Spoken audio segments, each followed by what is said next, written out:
नमस्कार, मैं हूं राधिका राज और आप देख रहे हैं 4 का चक्रव्यूह। आज की सबसे बड़ी खबर आपको बता दें, नेपाल की है, जहां जेनजी के आंदोलन के बाद अब लश्कर-ए-तैयबा और जैश-ए-मोहम्मद एक्टिव हो गया है, जिसको देखते हुए यूपी के सीमावर्ती इलाकों में अलर्ट मोड जारी कर दिया है। बताएंगे आपको पूरा बवाल। फिर दूसरी खबर में बात आई लव मोहम्मद विवाद की, जिसको लेकर एक तरफ जहां बरेली में हिंदू मुस्लिम के बीच झड़प देखने को मिली, तो वहीं दूसरी तरफ अखिलेश यादव की भी तीखी प्रतिक्रिया सामने आई है। बताएंगे आपको क्या बोले नेता। फिर तीसरी खबर में बात बहराइच की, जहां अवैध मदरसे के बाथरूम से 40 नाबालिग लड़कियों को पकड़ा गया है।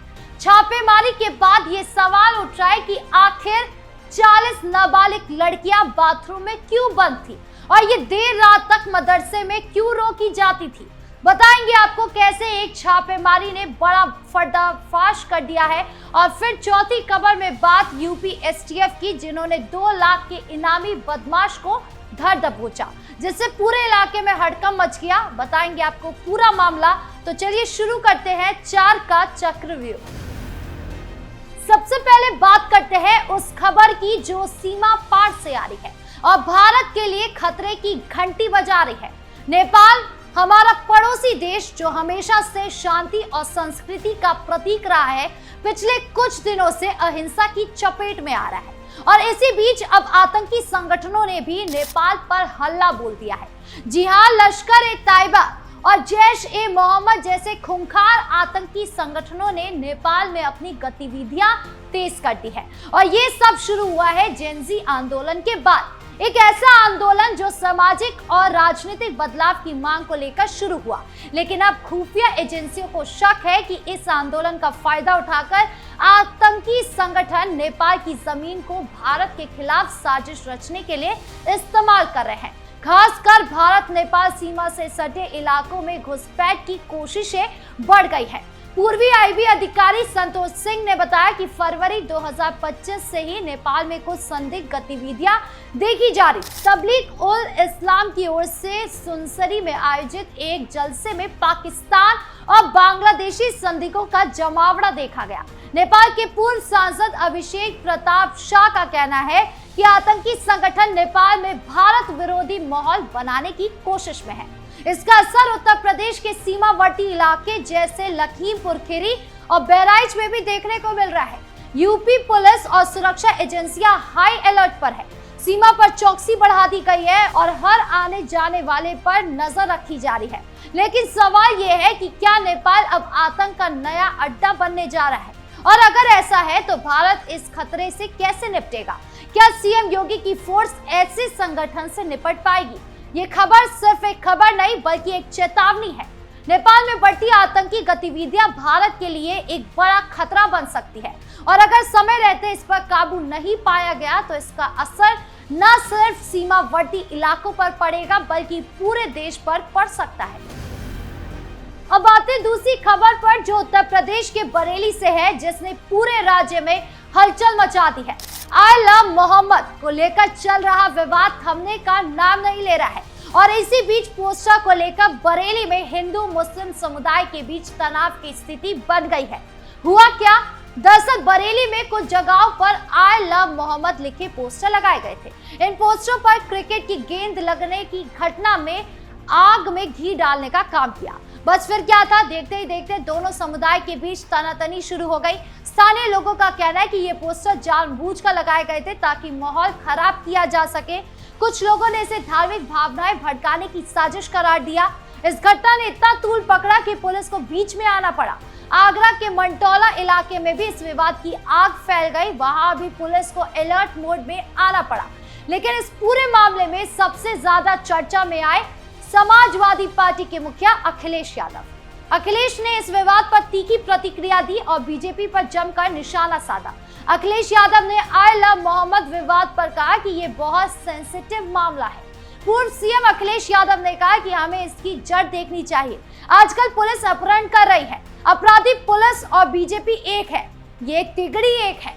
अपराधी बीजेपी और पुलिस मिलकर लोगों को परेशान कर रही है। सब आई लव यू कहे तो मामला शांत हो जाएगा। अखिलेश ने प्रेस कॉन्फ्रेंस में यह भी जोड़ा कि जाति और धर्म के नाम पर लोगों को बांटने की कोशिश हो रही है। उनके मुताबिक जाति हमारा पहला इमोशनल कनेक्ट है और इस तरह के विवाद समाज को कमजोर करने की साजिश है। लेकिन सवाल यह है कि क्या अखिलेश का ये बयान सिर्फ राजनीतिक रोटियां सेकने की कोशिश है या वाकई में इस विवाद के पीछे कोई गहरी साजिश है। बरेली में पुलिस ने स्थिति को काबू में करने की कोशिश की है, लेकिन माहौल अभी भी तनावपूर्ण है। अब आगे क्या कुछ होता है ये देखने वाली बात होगी। तीसरी खबर बहराइच से है और ये इतनी चौंकाने वाली है कि सुनकर आपके रोंगटे खड़े हो जाएंगे। एक अवैध मदरसे पर एसडीएम की छापेमारी में 40 नाबालिग लड़कियां बाथरूम में छिपी मिली। जी हां, बाथरूम में। ये घटना बहराइच के एक मदरसे की है जहां वैध दस्तावेजों के अभाव में छापेमारी की गई, लेकिन जो खुलासा हुआ वो किसी को भी हैरान कर सकता है।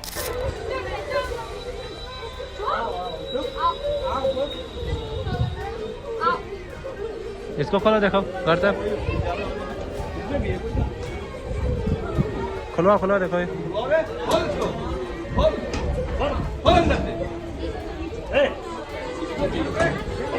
रुको, ये रुको बेटे,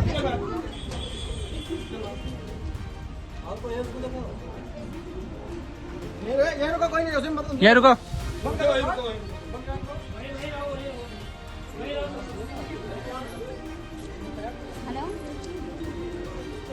इसको खोलो, इसमें है दूसरा वाला, अंदर वाला देखो।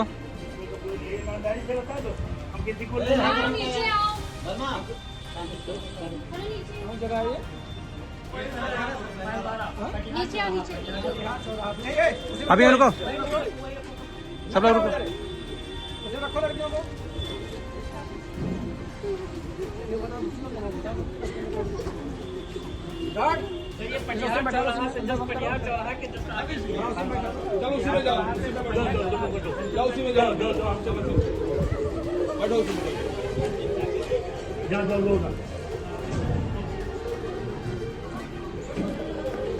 छापेमारी के दौरान जब एसडीएम और पुलिस की टीम मदरसा पहुंची तो वहां का नजारा देखकर सभी सन रह गए। 40 नाबालिग लड़कियां बाथरूम में छिपी हुई थी। सवाल ये उठता है कि आखिर ये लड़कियां बाथरूम में क्यों थी और देर रात तक मदरसा में क्या कर रही थी? क्या ये कोई गहरी साजिश का हिस्सा था? जांच में पता चला कि मदरसे के पास कोई वैध कागजात नहीं थे। इसके बाद प्रशासन ने मदरसे को बंद करने का आदेश दे दिया और सभी लड़कियों को उनके परिजनों को सौंप दिया गया। इस मामले में जिला अल्पसंख्यक कल्याण अधिकारी खालिद ने बताया कि मदरसे में मिली लड़कियों को उनके परिजनों को सौंप दिया गया है। वहीं वैध दस्तावेज न होने की वजह से मदरसे को बंद करने का आदेश भी जारी कर दिया गया है। मदरसे में फंडिंग कहां से हो रही थी इसकी भी जांच पड़ताल की जा रही है, क्योंकि आशंका जताई जा रही है कि इस मदरसे में बड़े पैमाने पर बाहरी फंडिंग की जा रही थी। सीएम योगी के निर्देश पर भारत नेपाल सीमा से सटे जनपदों ने अवैध मदरसों के खिलाफ लगातार कार्रवाई की जा रही है। ऐसे में प्रयागपुर में अवैध रूप से संचालित इस मदरसे के खिलाफ कितनी बड़ी कार्रवाई होगी। और अब आखिरी खबर जो यूपी एसटीएफ की बहादुरी की कहानी बयान करती है। बदायूं जेल से फरार एक खूंखार अपराधी जिस पर 2 लाख रुपए का इनाम था, आखिरकार एसटीएफ के हत्थे चढ़ गया। इस कार्रवाई ने पूरे इलाके में हड़कंप मचा दिया। दरअसल सुमित ने वर्ष 2015 में मुरादाबाद कचहरी परिसर में कुख्यात अपराधी और तत्कालीन ब्लॉक प्रमुख योगेंद्र उर्फ भूरा की जान ले ली थी। भूरा पर आरोप था कि उसने 2014 में सुमित के बड़े भाई रिंकू की हत्या कराई थी। इस हत्याकांड के बाद सुमित को जेल भेजा गया था, जहां से वो फरार हो गया था। लंबे समय तक भागते भागते परेशान सुमित अब नेपाल जाकर स्थायी रूप से रहने की योजना बना रहा था। इसी दौरान उसे ट्रक से बरेली के पास उतरा और टनकपुर की ओर जाने वाले वाहन का इंतजार कर रहा था। मुखबिर की सूचना पर एसटीएफ ने कार्रवाई करते हुए उसे दबोच लिया। जांच में पता चला कि यह अपराधी न सिर्फ हत्या के मामले में शामिल था, बल्कि कई अन्य आपराधिक गतिविधियों में भी लिप्त था। एसटीएफ की इस कार्रवाई की हर तरफ तारीफ हो रही है। स्थानीय लोग इसे कानून व्यवस्था की जीत के रूप में देख रहे हैं। इस कार्रवाई ने एक बार फिर से यूपी एसटीएफ की ताकत को दिखाया है। बहरहाल 4 के चक्रव्यूह में इतना ही। धन्यवाद।